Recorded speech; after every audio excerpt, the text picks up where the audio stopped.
Good afternoon and welcome to today's edition of News Center 15. I'm Gage Freeman. A quiet Georgia community near Atlanta is still recovering from events of this past weekend. Police have identified Cedric G. Prather, 33, as the gunman in the tragic Saturday afternoon shooting in Douglasville, Georgia.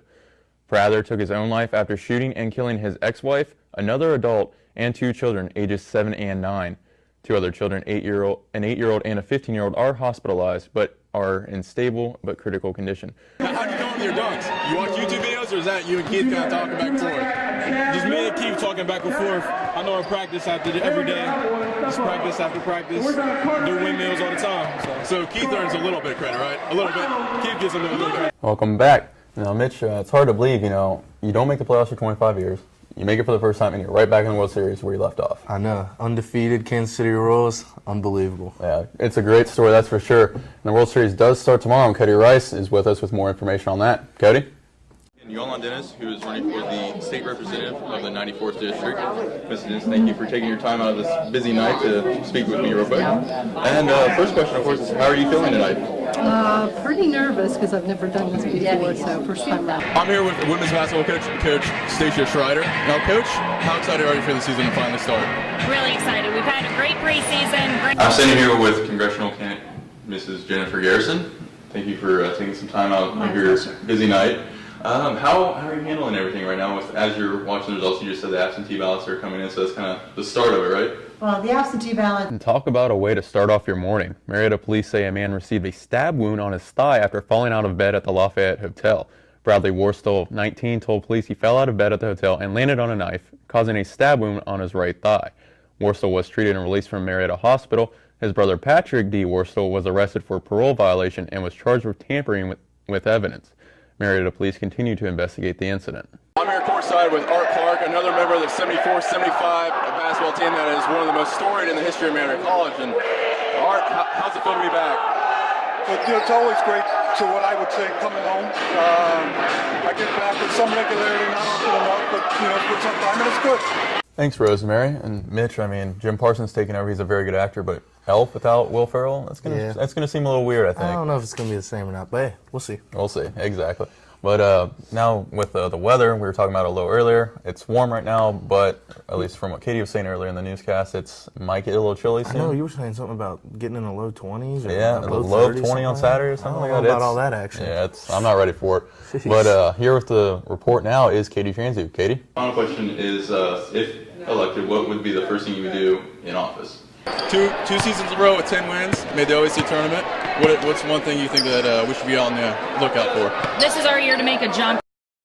During Winter Week in 2015, Marietta College inducted 5 new members into its Athletic Hall of Fame. The new members are Greg Mitchell, an All-American discus thrower in 1967, John Hefner, an All-American in baseball in 1985, Matt Malario, a second-team All-American in baseball in 1990, Michael Moffitt, who had one of the greatest tennis careers in school history, and Candace Miller, a 2-time All-OAC pitcher in softball.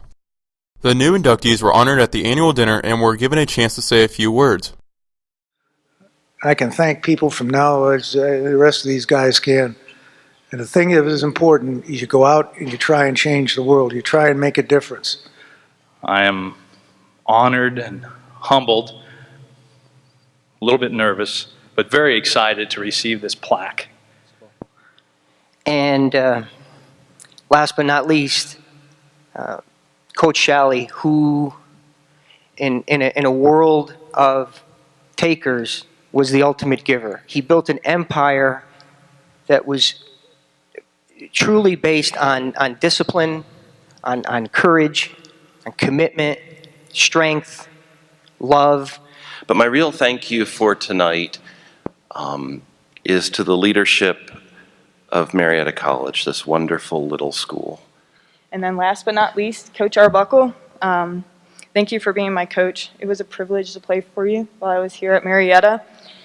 The Hall of Fame class of 2015's plaques can be seen hanging on the wall in Van Johnson Arena. Congratulations again. For WCMO Sports, I'm Gage Freeman. Which was a decision by the International Union, frustrated by safety issues, not salaries. A-list celebrities shined on not one, but 2 red carpets, the Grammys and BAFTAs. Well, hey, Jamie and Alex, you just sing the national anthem. Is he a better singer or a better basketball player?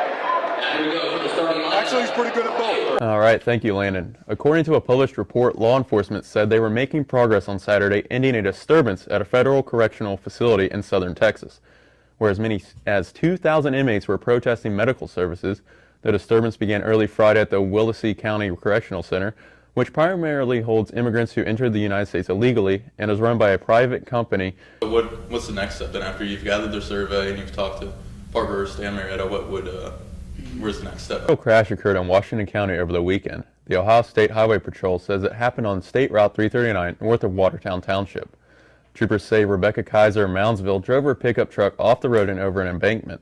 They say she was ejected from the truck and she was pronounced dead at the scene. Troopers say Kaiser wasn't wearing a seatbelt and alcohol and drugs are a factor. And Sierra, yesterday and over the weekend, it kind of warmed up. In fact, I was playing sand volleyball yesterday and Really? I thought spring was still on the way, but now, I don't know. I know, especially with this rain, it just makes me want to stay in bed and sleep. Yeah, especially since it's a Monday. Rain and Monday do not mix. Exactly. But Landon, hopefully you have some good news for us to brighten up this Monday. As a member of a team that ran the table, for the most part, and was one of the teams that everyone wanted to beat, what's your piece of advice for this year's team as they look to continue their success? For WCMO, I'm Gage Freeman.